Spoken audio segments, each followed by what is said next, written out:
Hi everyone, I'm here with 3 Minutes Photoshop.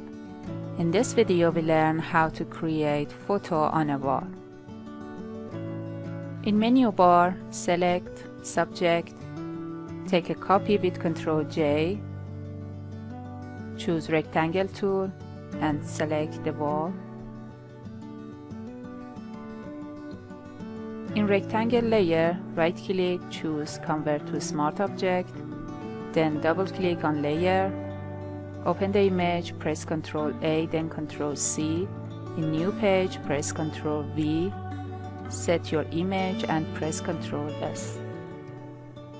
In main page, drag the layer up, then in rectangle layer, choose overlay and decrease the opacity if you want. I hope you enjoy this video.